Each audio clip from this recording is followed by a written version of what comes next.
வணக்கம். இலங்கை செய்திகளுடன் நான் ரோஷன். விரிவான செய்திகளுக்கு முன் தலைப்புச் செய்திகள். சர்வதேச நாணய நிதியத்தின் பிரதி முகாமைத்துவ பணிப்பாளர் கலாநிதி கீதா கோபிநாத் பிரதமர் ஹரணி அமரசூரியவுக்கு இடையில் சந்திப்பு. இலங்கை மற்றும் இந்தியாவுக்கிடையே சமீபத்தில் கைச்சாத்திடப்பட்ட புரிந்துணர்வு ஒப்பந்தத்தை செல்லுபடியற்றதாக்கும் கோரிக்கையுடன் உச்ச நீதிமன்றத்தில் மனு. பெருந்தோட்ட மற்றும் சமூக உள்கட்டமைப்பு அமைச்சினால் பயன்படுத்தப்பட்ட வாகனங்களை விற்பனை செய்யும் நோக்கில் கேள்வி மனு கோரல்கள். எதிர்வரும் ஆகஸ்ட் மாதத்திற்குள் இலங்கையிலும் எரிபொருள் விலை அதிகரிக்கக்கூடிய சாத்தியம் இருப்பதாக வெளியாகியுள்ள தகவல்கள். தொடர்வது விரிவான செய்திகள்.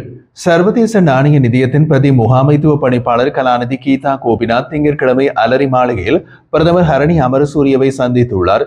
இந்த சந்திப்பின் போது பிரதமர் ஹரணி அமரசூரிய நாட்டின் பொருளாதாரம் கடும் நெருக்கடியை எதிர்கொண்ட பின்னர் மீட்சி பாதையில் முன்னேறி வரும் நிலையில் சர்வதேச பங்குதாரர்களுடனும் மேலும் நெருக்கமாக பணியாற்றுவதற்கான இலங்கையின் வலுவான உறுதிப்பாட்டை மீண்டும் வலியுறுத்தினார். இந்த சந்திப்பில் கலாநிதி கீதா கோபிநாத் கடன் மறுசீரமைப்பின் பயன்பாட்டில் அரசாங்கம் எடுத்துள்ள திறந்த, தெளிவான மற்றும் செயல்திறன் மிக்க அணுகுமுறையை பாராட்டியுள்ளார்.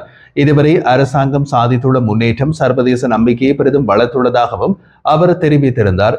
அதோடு பொருளாதாரத்தை நிலைநிறுத்துவதும் மீள கட்டியெழுப்பதும் இலங்கைக்கு இன்னமும் கடினமான சவால்களாக தொடர்கின்றன என்றும் சுட்டிக்காட்டினார். மேலும் இலங்கை அரசாங்கம் அமல்படுத்தும் பொருளாதார சீர்திருத்தங்கள் நிதி மற்றும் கட்டமைப்பு துறைகளில் சவால்களை எதிர்கொள்ளும் பிற நாடுகளுக்கும் ஒரு முன்மாதிரியாக அமைவதாகவும் கலாநிதி கீதா கோபிநாத் குறிப்பிட்டுள்ளார்.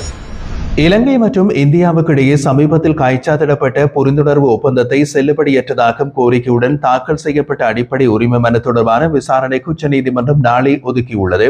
மூவரடங்கிய நீதியரசர்கள் அமர்வின் முன்னிலையில் இந்த மனு விசாரணைக்கு எடுத்துக் கொள்ளப்பட்டது. அதன்போது சட்டமா அதிபரின் பிரதிநிதியாக செயல்பட்ட நாயகம் நிர்மலன் விக்னேஸ்வரம் மனு தொடர்பான அமைச்சரவையுடன் ஆலோசனையை மேற்கொண்டு தனது தரப்பிலிருந்து மேற்கொள்ள வேண்டிய சமர்ப்பணங்களை ஆஜர்படுத்த கால அவகாசம் வழங்குமாறு கூறியுள்ளார். இந்த கோரிக்கையை ஏற்ற நீதிமன்றம் இந்த காரணத்தினால் மனுவை எதிர்வரும் ஆகஸ்ட் மாதம் 4ஆம் தேதி விசாரணைக்கு எடுத்துக் கொள்ள தீர்மானித்துள்ளது. இந்த மனுவை வைத்தியர் குணதாஸ் அமரசேகர உள்ளிட்ட குழுவினர் தாக்கல் செய்துள்ளனர். அதில் சட்டமா அதிபர், பிரதமர் ஹரணி அமரசூரிய மற்றும் முழு அமைச்சரவை ஆகியோர் பிரதிவாதிகளாக பெயரிடப்பட்டுள்ளார்கள். பெருந்தோட்ட மற்றும் சமூக உள்கட்டமைப்பு அமைச்சினால் பயன்படுத்தப்பட்ட வாகனங்களை விற்பனை செய்யும் நோக்கில் கேள்வி மனுக்கோரல்கள் வரவேற்கப்பட்டுள்ளது. விற்பனைக்காக களமிறக்கப்பட்ட வாகனங்களில் 16 சொகுசு வாகனங்கள், 3 பழைய வாகனங்கள் மற்றும் பிற 3 வகையான வாகனங்கள் அடங்கும் என்றும் அமைச்சு அறிவித்துள்ளது.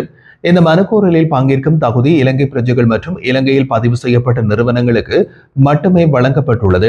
விண்ணப்பத்தின் போது இலங்கை பிரஜை தங்களுடைய தேசிய அடையாள அட்டையின் சான்றளிக்கப்பட்ட நகலையும் நிறுவனங்கள் அல்லது அமைப்புகள் தங்கள் பதிவு சான்றிதழின் நகலையும் இணைக்க வேண்டிய அவசியம் உள்ளது. மேலும் தகவலுக்கு ஆர்வம் உள்ளவர்கள் அமைச்சின் சிரேஷ்ட உதவி செயலாளர் அல்லது போக்குவரத்து அலுவலரை 0112-186-076 என்ற எண்ணில் தொடர்பு கொள்ளலாம் என்றும் குறிப்பிடப்படுகிறது. 2025 ஜூன் 16 முதல் ஜூலை 7ஆம் தேதி வரையிலான அலுவலக நாட்களில் காலை 10 மணி தொடக்கம் பிற்பகல் 1 மணி வரை வாகனங்களை நேரில் சென்று பார்வையிடும் வசதி உண்டு என்றும் அமைச்சர் மேலும் தெரிவித்துள்ளார். பேருந்துகளில் பயணிக்கும் பயணிகளுக்கு பயணச்சீட்டு வழங்குவது கட்டாயமாக்கப்படும் என்று போக்குவரத்து, நெடுஞ்சாலைகள், துறைமுகங்கள் மற்றும் சிவில் விமான போக்குவரத்து அமைச்சர் பிமல் ரத்நாயக்க தெரிவித்துள்ளார்.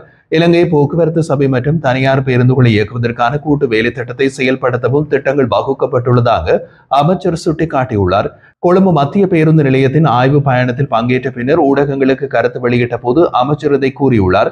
இம்மாதம் 30ஆம் தேதி முதல் வாகன செயல்பாட்டில் 85 பாதுகாப்பு திட்டங்களை அறிமுகப்படுத்த நடவடிக்கை எடுக்கப்படும் என்றும் அவர் இதன்போது குறிப்பிட்டிருந்தார். உலகளாவிய வர்த்தக போரால் இலங்கையின் ஏற்றுமதி துறையில் ஏற்படக்கூடிய கடுமையான தாக்கம் குறித்து ஐக்கிய நாடுகள் மனித உரிமைகள் பேரவையின் உயர்ஸ்தானிகர் வால்கர் டர்க் எச்சரிக்கை விடுத்துள்ளார்.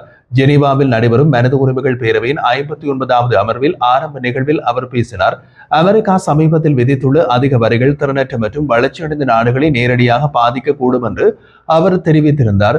இதனால் இலங்கை, கரீபியன் நாடுகள், பங்களாதேஷ், கம்போடியா மற்றும் வியட்நாம் போன்ற ஏற்றுமதிகளுக்கு சார்புள்ள நாடுகள் பெரும் பொருளாதார பாதிப்பை எதிர்கொள்ள நேரிடும் என்றும் அவர் குறிப்பிட்டுள்ளார்.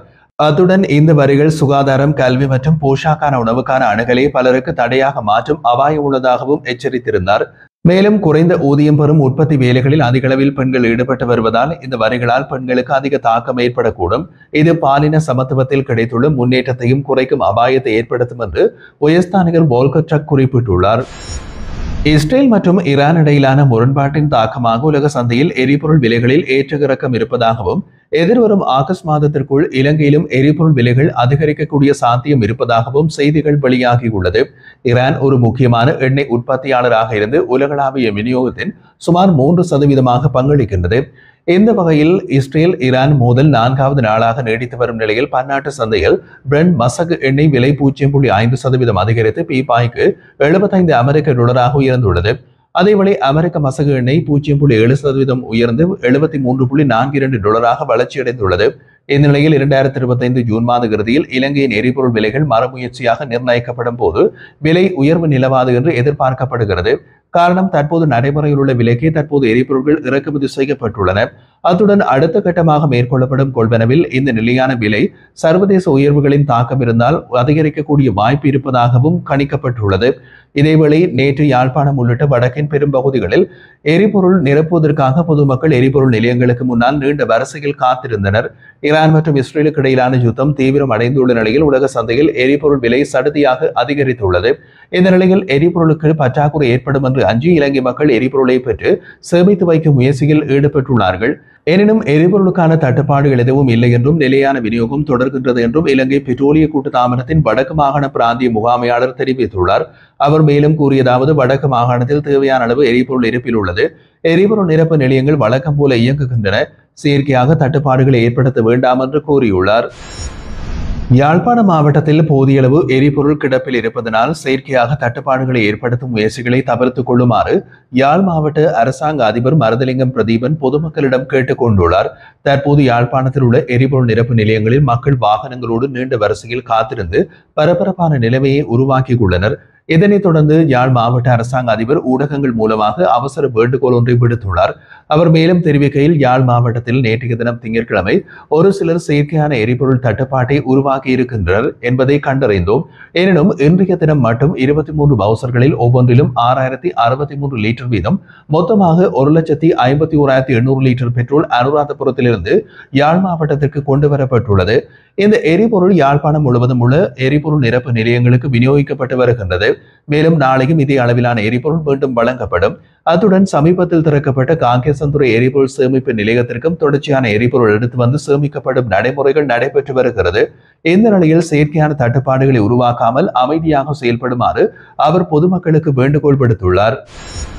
இலங்கை சுருக்கமான காலத்திற்குள் அதிக பொருளாதார வளர்ச்சி விகிதத்தை அடைய வேண்டிய அவசியத்தில் உள்ளதாக பேராதனை பல்கலைக்கழகத்தின் பொருளாதாரத்துறை பேராசிரியர் வசந்த அத்துக்கூருல தெரிவித்துள்ளார். 2025ஆம் ஆண்டில் முதல் காலாண்டுக்கான வளர்ச்சி தொடர்பாக கருத்து தெரிவித்த போது, நாட்டின் பொருளாதாரத்தை நிலைப்படுத்துவதும் மக்களுக்கு நிவாரணத்தை வழங்குவதும் மட்டுமல்லாது தற்போதைய வளர்ச்சி விகிதத்தை விட அதிகமான வளர்ச்சியை அடைவதே இப்போது மிக முக்கியமான தேவை என்று அவர் குறிப்பிட்டிருந்தார். மக்கள் தொகை கணக்கெடுப்பு மற்றும் புள்ளியியல் துறை வெளியிட்டுள்ள அறிக்கையின்படி 2025ஆம் ஆண்டின் முதல் காலாண்டில் நாட்டின் மொத்த பொருளாதார வளர்ச்சி விகிதம் 4.8% பதிவாகியுள்ளது. அதே நேரத்தில் விவசாயத்துறையின் வளர்ச்சி மறை 0.7% குறைவடைந்துள்ளதாகவும், தொழில்துறையில் 9.7% வளர்ச்சி மற்றும் சேவை துறையில் 2.8% வளர்ச்சி ஏற்பட்டுள்ளதாகவும் அந்த அறிக்கை தெரிவிக்கிறது.